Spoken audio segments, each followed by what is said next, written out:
Hello everybody, welcome to the channel. This is your own channel EduEthics and now we are going to start with class 9th Hindi. The name of the chapter is तुम कब जाओगे अतिथि। ठीक है, तो अतिथि कौन होते हैं? अतिथि हमारे मेहमान होते हैं। अगर हम अतिथि वर्ड को थोड़ा और समझने की कोशिश करें तो हमारे को मिलेगा कि अतिथि जो ये शब्द है ये दो शब्दों के जोड़ से बनता है। एक है, दूसरा तिथि है।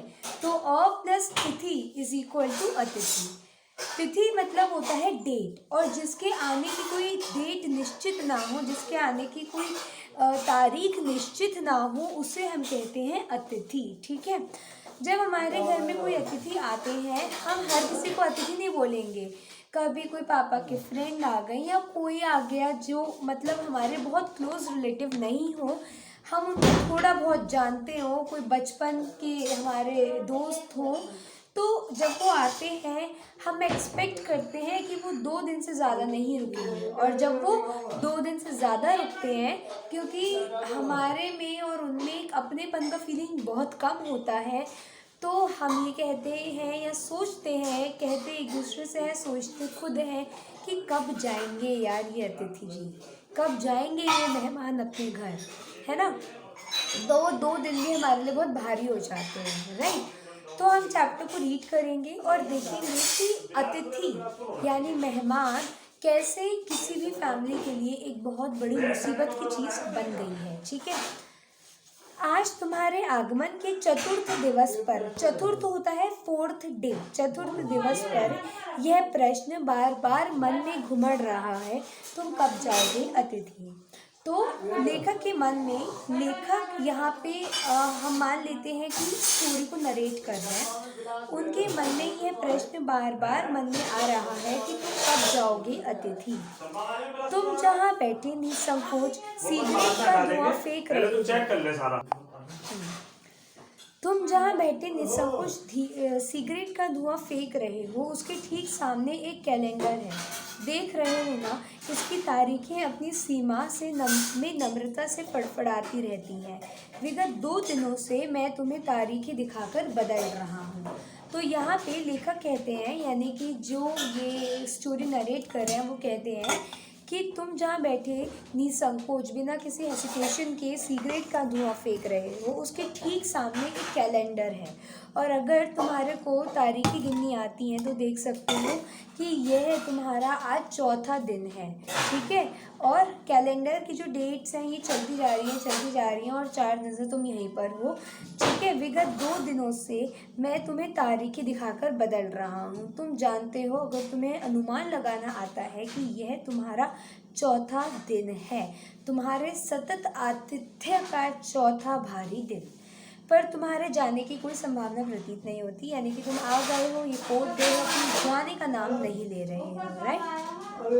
आगे क्या होता है, लाखों मील लंबी यात्रा करने के बाद वह तो एस्ट्रोनॉट्स भी इतने समय चांद पर नहीं रुके थे जितने समय तुम एक छोटी सी यात्रा कर मेरे घर आए हो। यानी कि बहुत लंबी यात्रा एस्ट्रोनॉट्स करते हैं और फिर वो मून पे गए, फिर मून पर वो कुछ टाइम के लिए रुके एंड देन वो फिर से अर्थ पर आ गए।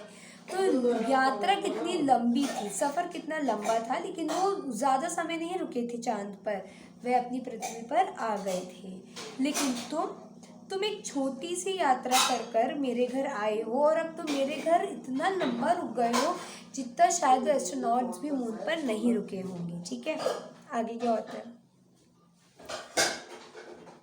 ओके। तुम अपने भारी चरण कमलों की छाप मेरी जमीन पर अंकित कर चुके हो। तुमने एक अंतरंग निजी संबंध मुझसे स्थापित कर लिया है। तुम मेरी आर्थिक सीमाओं की बैंगनी चट्टान देख चुके हो, यानी कि मैं कितना खर्च कर सकता हूँ या कितना कमाता हूँ, तुमने वो सब भी देख लिया है। तुम एक काफ़ी मिट्टी खो चुके हो, यानी कि मेरे बारे में बहुत कुछ जान चुके हो। अब तुम लौट जाओ अतिथि, तुम्हारे जाने के लिए उच्च समय, बिल्कुल ठीक समय है, अर्थात हाई टाइम है। क्या तुम्हें तुम्हारी पृथ्वी नहीं पुकारती, यानी तुम्हारा घर तुम्हें नहीं पुकारता? उस दिन जब तुम आए थे मेरा हृदय किसी अज्ञात आशंका से धड़क उठा था। अज्ञात आशंका से धड़क उठा था, अंदर ही अंदर कहीं मेरा बटुआ काँप गया था। इन दो चीज़ों से आपको ये पता चलता है कि एक तरह से ना आशंका थी कि मेहमान आएंगे, कितना उथल पुथल इनकी फैमिली में, इनकी आर्थिक स्थिति में मचेगी। ठीक है, उसके बावजूद कि स्नेह भीगी मुस्कुराहट के साथ मैं तुमसे गले मिला और मेरी पत्नी ने तुम्हें सादर नमस्ते की थी। तुम्हारे सम्मान में ओ अतिथि, हमने रात के भोजन को एकाएक उच्च मध्यम वर्ग के डिनर में बदल दिया था। तो यानी कि जब तुम आए थे तो तुम्हारे सम्मान में हमने रात के भोजन को एकाएक उच्च मध्यम वर्ग के डिनर में बदल दिया था। तो मतलब एकदम क्लासिक तरह से तुम्हारे को भोजन करवाया, जो हाई मिडिल क्लास लोग करवाते हैं। तुम्हें स्मरण होगा कि 2 सब्जियों और रायते के अलावा हमने मीठा भी बनाया था। इस सारे उत्साह और लगन के मूल में एक आशा थी। जो हमने इतना कुछ करा था तुम्हारे लिए, उसमें हमारे को एक आशा थी कि दूसरे दिन किसी रेल से एक शानदार मेहमान नवाजी की छाप अपने हृदय में लिए तुम चले जाओगे। हम तुमसे रुकने के लिए कहेंगे या आग्रह करेंगे, मगर तुम नहीं मानोगे और एक अच्छे अतिथि की तरह चले जाओगे। तो जब भी हमारे अतिथि आते हैं, हम 4 दिन 2 दिन बहुत अच्छे से उनका, मतलब 2 दिन है ना, 2 दिन उनका बड़ा अच्छे से करते हैं उनका सम्मान। और उसके बाद होता ही क्या है, यहाँ पे वो बताते हैं कि उसके बाद इनको ये आशा थी कि जो अतिथि हैं, मेहमान हैं, वो चले जाएंगे और ये कहेंगे कि सब लोग इनकी फैमिली के रुक जाइए, है ना। लेकिन वह नहीं मानेंगे और अच्छे अतिथि की तरह चले जाएंगे। दूसरे दिन भी तुम अपनी अतिथि सुलभ मुस्कान लिए घर में ही बने रहे। हमने अपनी पीड़ा पी ली और प्रसन्न बने रहे। स्वागत सत्कार के जिस उच्च बिंदु पर हम तुम्हें ले जा चुके थे, वहाँ से नीचे उतर हमने फिर दोपहर के भोजन को लंच की गरिमा प्रदान की और रात्रि में तुम्हें सिनेमा भी दिखाया। तो पहले दिन हमने बहुत अच्छे से एकदम उच्च मध्यम वर्ग की तरह तुमको डिनर करवाया, 2 सब्जियों और रायते के अलावा मीठा भी बनाया था। पर दूसरे दिन जब तुम यहीं पर रहे, हमने क्या करा, अपनी पीड़ा पी ली और प्रसन्न बने रहे। स्वागत सत्कार के जिस उच्च बिंदु पर हम तुम्हें ले जा चुके थे, वहाँ से थोड़ा नीचे उतरे हम और फिर दोपहर के भोजन को लंच के घर में प्रदान की और रात्रि में तुम्हें सिनेमा दिखाया।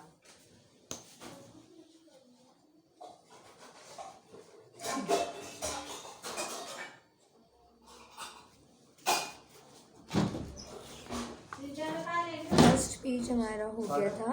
ठीक है, तो ओके, ये सब हो गया। आगे देखते हैं,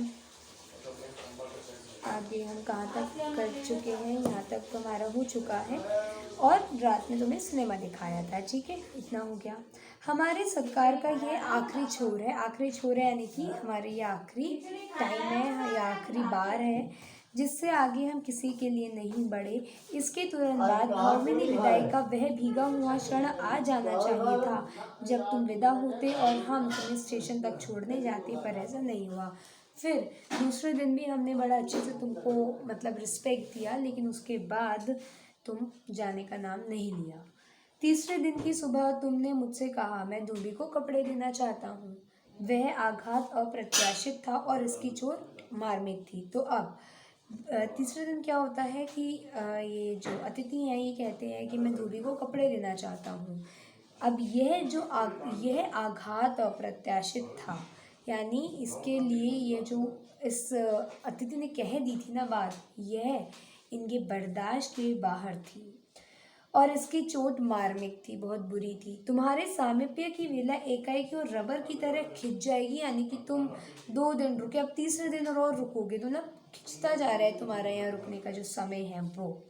ठीक है, इसका मुझे अनुमान ना था। पहली बार लगा कि अतिथि सदैव देवता नहीं होते। हम कहते हैं अतिथि देवो भव, तो यहाँ पे वो कहते हैं सदैव अतिथि देवता नहीं होते, वह मानव और थोड़े अंशों में राक्षस भी हो सकते हैं।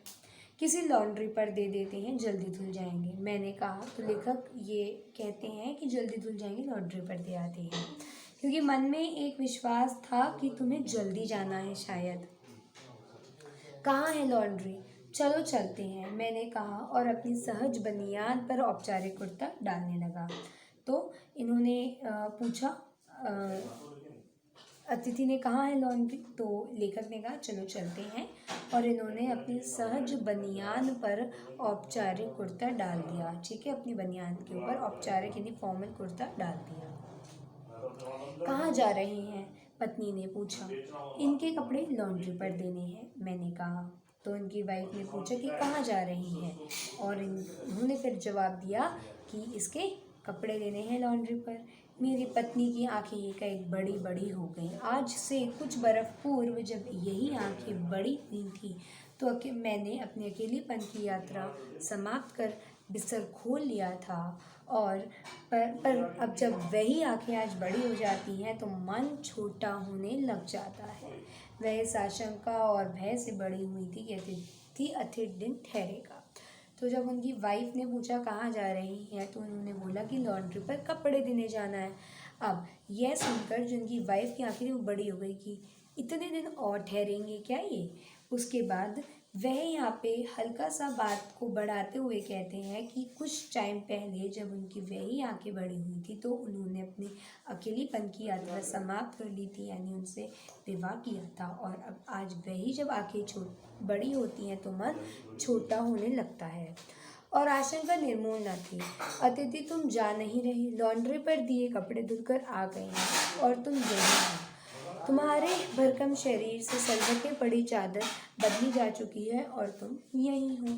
तो अब यहाँ पे बोलते हैं कि ये जो आशंका थी निर्मूल नहीं थी, जो उनकी वाइफ की आशंका थी, जो भय था, है ना। अतिथि तुम जा नहीं रहे, लॉन्ड्री पर जो दिए कपड़े हैं वो धुलकर आ भी गए हैं, है ना, मगर तुम यही हो।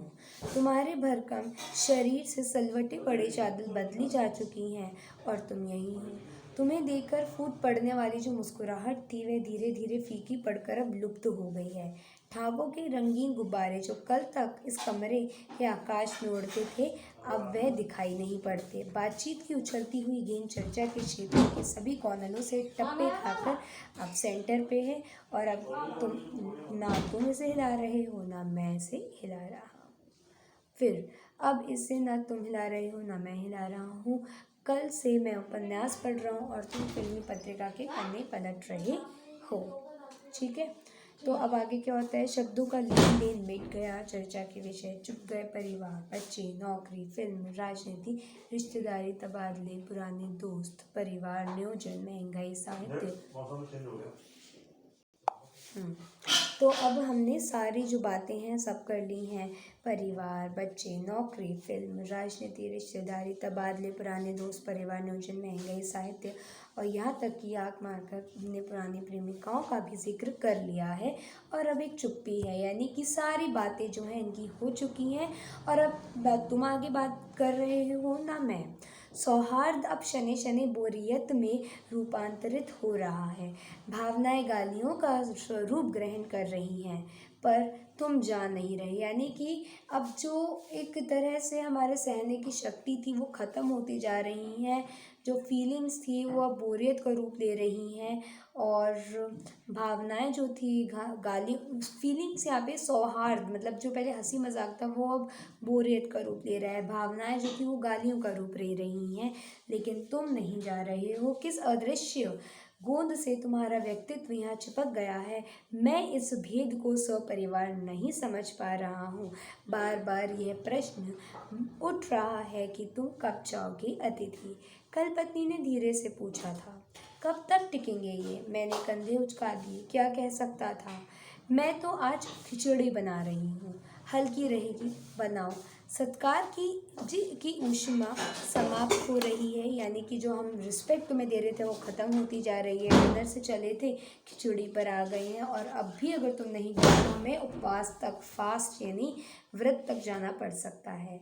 तुम्हारे मेरे संबंध एक संक्रमण के दौर से गुजर रहे हैं, यानी कि बस अब झेलने वाला स्थिति हो रही है, बस हम झेल रहे हैं और कुछ नहीं है। तुम्हारे जाने का यह चरम क्षण है, तुम जाओ ना तिथि। तुम्हें यहाँ अच्छा लग रहा है, मैं जानता हूँ दूसरों के यहाँ अच्छा लगता है, मगर सोचो प्रिय कि अगर बस चलता तो सभी एक दूसरों के यहाँ रहते, पर ऐसा नहीं हो सकता। हर कोई अपने घर ही रहता है, कोई एक दूसरे के घर नहीं रह सकता। अपने घर की महत्ता के गीत इसी कारण गाए हैं। होम को इसी कारण स्वीट होम कहा गया है कि लोग दूसरे के होम की स्वीटनेस को खराब करने या काटने ना दौड़े। तुम्हें यह अच्छा लग रहा है, पर सोचो प्रिया कि शराफत भी कोई चीज़ होती है, और गेट आउट भी एक वाक्य है जो बोला जा सकता है। अपने खर्राटों से एक और रात गुंजयमान, यानी खर्राटों से एक और रात बिताने के बाद कल जो किरण तुम्हारे बिस्तर पर आएगी, वह तुम्हारे यहाँ आगमन के बाद 5वें सूर्य की परिचित किरण होगी। आशा है कि वह तुम्हें चूमेगी और तुम घर लौटने का एक सम्मानपूर्ण निर्णय ले लोगे। मेरी सहनशीलता की वह अंतिम सुबह होगी। उसके बाद मैं स्टैंड नहीं कर सकूँगा और लड़खड़ा जाऊँगा। मेरे अतिथि, मैं जानता हूँ कि अतिथि देवता होता है, पर सोचो प्रिय, मैं एक मनुष्य हूँ और एक देवता और एक मनुष्य अधिक देर साथ नहीं रह सकते। देवता भी दर्शन देके चले जाते हैं, है ना। तुम लौट जाओ अतिथि, इसी में तुम्हारा देवत्व सुरक्षित रहेगा। यह मनुष्य अपनी वाली पे उतरे उससे पूर्व तुम लौट जाओ। तुम कब जाओगे अतिथि। चलो, ये चैप्टर था, रीड कर दिया मैंने आपके लिए। इसका जो हमें मीनिंग समझ में आया वो ये है। देखो, हम कहते हैं कि अतिथि देवो भव, यानी अतिथि देवता होते हैं, लेकिन यहाँ पे दो मतलब है। पहला, अतिथि देवता होते हैं तो जो मनुष्य है हमेशा उनको जो अतिथि हैं उनका अच्छे से रिस्पेक्ट देना चाहिए, उनको सम्मान देना चाहिए। और दूसरा यहाँ पे जो मीनिंग है वो ये कि अतिथि देवो भव, यानी अतिथि देवता होता है तो अतिथि की ये रिस्पॉन्सिबिलिटी है, ये कर्तव्य है कि जैसे देवता दर्शन देकर चले जाते हैं, मीठी बात कर कर अपने घर अपनी जगह चले जाते हैं, वैसे ही एक अतिथि को ज़्यादा समय दूसरों के यहाँ या मनुष्य के नहीं रहना चाहिए। वह देवता का रूप धारण करके आया होता है और उसे कुछ समय में ही अपने घर अपने लोक लौट जाना चाहिए। Thank you.